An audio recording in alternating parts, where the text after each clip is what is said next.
नमस्कार दोस्तों, स्वागत है आप सभी का आपके अपने YouTube चैनल स्माइलिंग शालू ब्लॉग्स में। आज हम आपको लेकर आए हैं श्री खाटू नरेश बाबा श्याम की नगरी खाटू नगरी में। आइए आपको दिखाते हैं खाटू नगरी और दर्शन करवाते हैं बाबा श्याम जी। ये है यहाँ का मुख्य द्वार।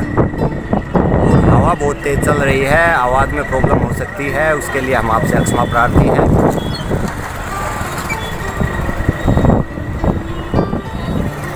आइए आगे चलते हैं आपको। ये हमारे दोस्त विजेंद्र और ये प्रीतम फोटो सेशन करवाते हुए। यहाँ पर और भी बहुत से भक्तगण आए हुए हैं निशान हाथ में लेकर यहाँ पर बाबा के मंदिर में चढ़ाने के लिए।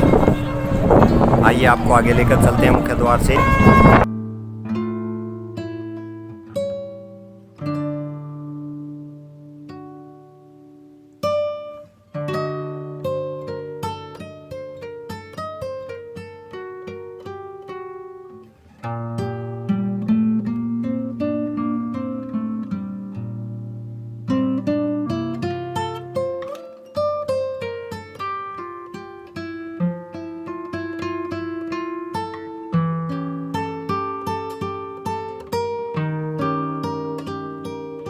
खाटू श्याम जी का असली नाम बर्बरिक है। महाभारत की एक कहानी के अनुसार बर्बरिक का सिर राजस्थान प्रदेश के खाटू नगर में दफना दिया था, इसलिए बर्बरिक जी का नाम खाटू श्याम बाबा के नाम से प्रसिद्ध हुआ। वर्तमान में खाटू नगर सीकर जिले के नाम से जाना जाता है। खाटू श्याम बाबा जी कलयुग में श्री कृष्ण भगवान के अवतार के रूप में जाने जाते हैं। खाटू श्याम बाबा घटोत्कच और नाग कन्या मोरवी के पुत्र हैं। पांचों पांडवों में सर्वाधिक बलशाली भीम और उनकी पत्नी हिडिंबा बर्बरिक के दादा दादी थे। कहा जाता है कि जन्म के समय बर्बरिक के बाल बब्बर शेर के समान थे, अतः उनका नाम बर्बरिक रखा गया। बर्बरिक का नाम श्याम बाबा कैसे पड़ा, आइए जानते हैं इसकी कहानी। बर्बरिक बचपन में एक वीर और तेजस्वी बालक थे। बर्बरिक ने भगवान शिव की घोर तपस्या की थी, जिसके आशीर्वाद स्वरूप भगवान शिव ने बर्बरिक को 3 चमत्कारिक बाण प्रदान किए। इसी कारणवश बर्बरिक का नाम 3 बाणधारी के रूप में भी प्रसिद्ध हुआ। भगवान अग्निदेव ने बर्बरिक को एक दिव्य धनुष दिया था, जिससे वो तीनों लोकों पर विजय प्राप्त करने में समर्थ थे। जब कौरवों पांडवों का युद्ध होने की सूचना बर्बरिक को मिली तो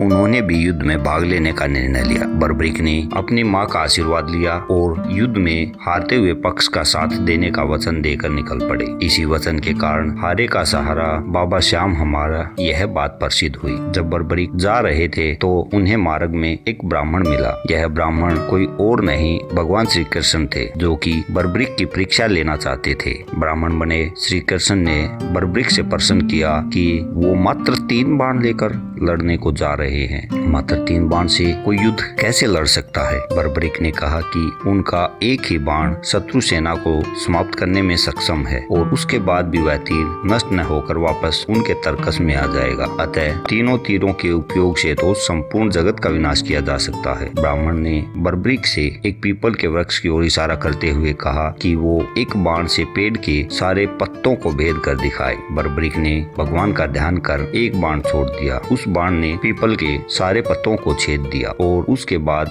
बाण ब्राह्मण बने श्री कृष्ण के पैरों के चारों तरफ घूमने लगा। असल में श्री कृष्ण ने एक पत्ता अपने पैरों के नीचे दबा कर रखा था। बर्बरिक समझ गए कि तीर उसी पत्ते को भेदने के लिए ब्राह्मण के पैर के चक्कर लगा रहा है। बर्बरिक बोले, हे ब्राह्मण, अपना पैर हटा लो, नहीं तो ये आपके पैर को भेद देगा। श्री कृष्ण बर्बरिक के पराक्रम से प्रसन्न हुए। उन्होंने पूछा कि बर्बरिक किस पक्ष की तरफ से युद्ध करेंगे। बर्बरिक बोले कि उन्होंने लड़ने के लिए कोई पक्ष निर्धारित नहीं किया है, वो तो बस अपने वचन अनुसार हारे हुए पक्ष की ओर से लड़ेंगे। श्री कृष्ण ये सुनकर विचार मगन हो गए, क्योंकि बर्बरिक के इस वचन के बारे में कौरव जानते थे। कौरवों ने योजना बनाई थी कि युद्ध के पहले दिन वो कम सेना के साथ युद्ध करेंगे। इससे कौरव युद्ध में हारने लगेंगे, जिसके कारण बर्बरिक कौरवों की तरफ से लड़ने आ जाएंगे। अगर बर्बरिक कौरवों की तरफ से लड़ेंगे तो उनके चमत्कारी बाण पांडवों का नाश कर देंगे। कौरवों की योजना विफल करने के लिए ब्राह्मण बने श्री कृष्ण ने बर्बरिक से एक दान देने का वचन वचन मांगा। बर्बरीक ने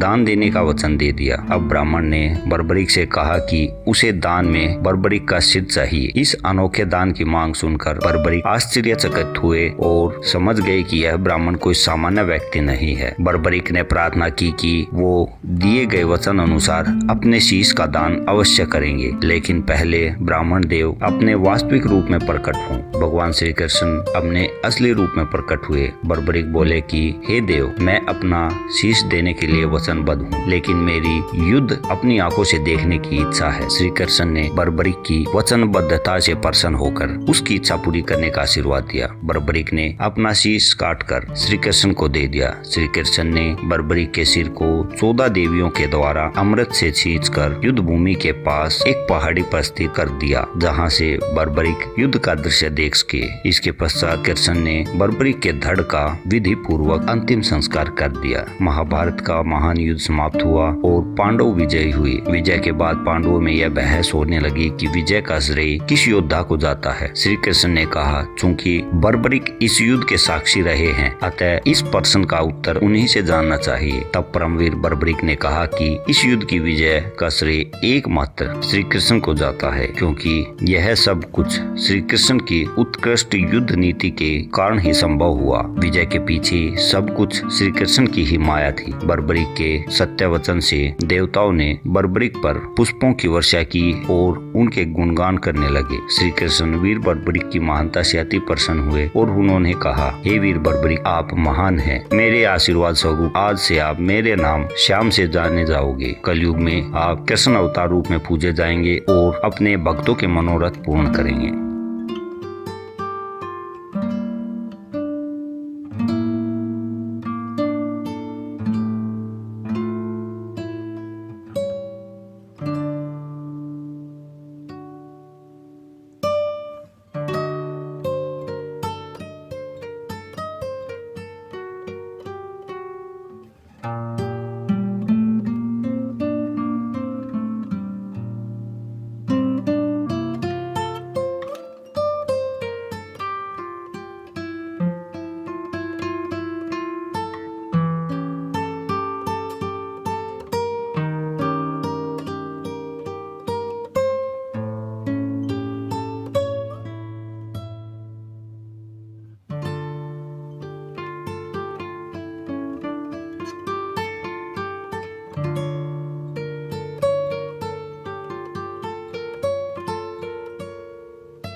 दोस्तों, अभी हमने बाबा के दर्शन कर लिए हैं और अभी हम जा रहे हैं कुंड की तरफ, श्री श्याम कुंड की तरफ। अभी देखते हैं कितनी दूर है कुंड।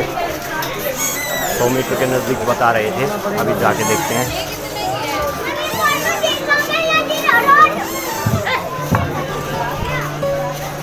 आप सबको दिखाते हैं श्री श्याम बाबा का कुंड। मैं दे रहा हूँ भैया।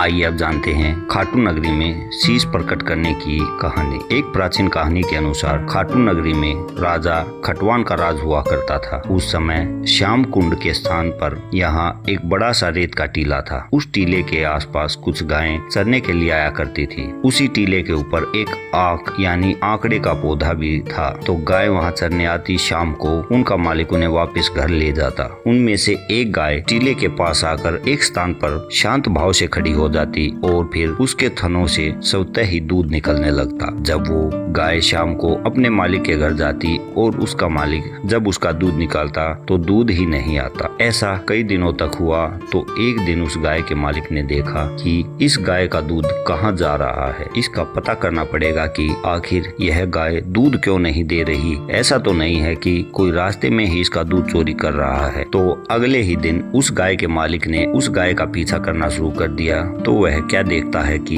गाय उस टीले पर शांत भाव से खड़ी है और उसका दूध अपने आप ही निकल रहा है। पास आकर देखा तो दूध जमीन के अंदर जा रहा था, मानो कोई इस गाय का दूध पिए जा रहा हो। अब वो गाय का मालिक रोज इस प्रक्रिया को देखता। उसे इस बात का आश्चर्य हुआ कि गाय उस स्थान पर जाते ही कैसे अपने आप दूध देने लगती है। अब उसे समझ नहीं आ रहा था कि वो करे भी तो क्या करे। उसे लगा कि कोई भूत प्रेत का चक्कर है या फिर कुछ और है। वो घबराया हुआ गाय का मालिक खाटू नगरी के राजा के पास गया और जब उसने वहाँ के राजा को यह बात बताई तो राजा ने सोचा यह कोई पागल है। राजा और उसकी सभा में किसी को भी इस बात पर जरा भी विश्वास नहीं हुआ। सभी ने सोचा यह व्यक्ति पागल है और बहकी बहकी बातें कर रहा है, भला ऐसा भी कहीं होता है। लेकिन जब उसने कई बार बार राजा से कहा कि महाराज आप स्वयं एक बार चलकर खुद देख लीजिए, तब राजा को भी जिज्ञासा हुई। राजा भी यह जानना चाहता था कि आखिर उसकी बात में कितनी सच्चाई है।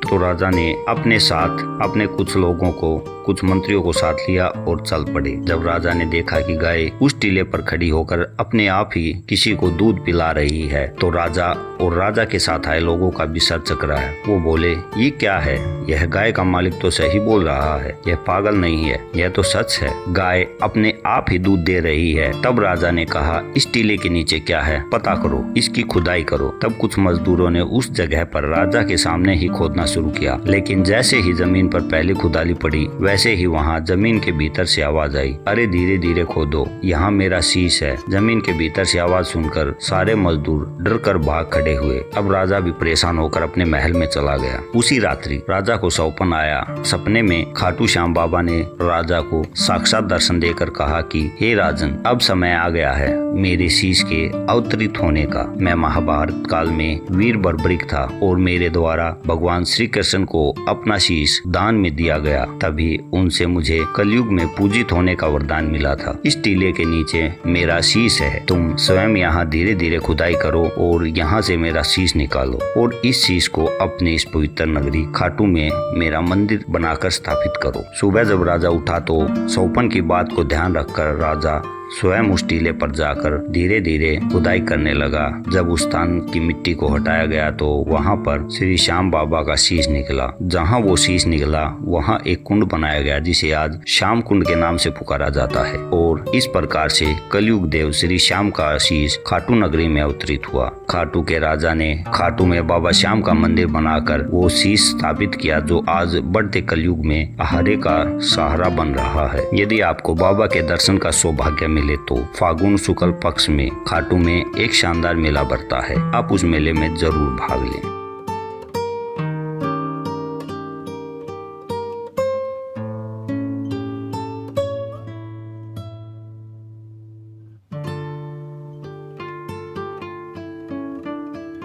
तो दोस्तों फाइनली आ गए हम वापस प्रवेश द्वार की तरफ। अभी जा रहे हैं हम अपने होटल की तरफ और बाबा के दर्शन करवा दिए, कुंड आपको दिखा दिया। तो अभी अब मार्केट से होते हुए आए हैं, काफ़ी थक गए हैं और अभी होटल में जाके आराम करेंगे। तो ये वीडियो कैसी लगी? अगर ये वीडियो अच्छी लगी है तो इसे लाइक कीजिए, शेयर कीजिए और हमारे चैनल पर नए हैं तो प्लीज़ इसे लाइक कीजिए और हमारे चैनल को सब्सक्राइब ज़रूर कीजिए। मिलते हैं नेक्स्ट वीडियो में, तब तक के लिए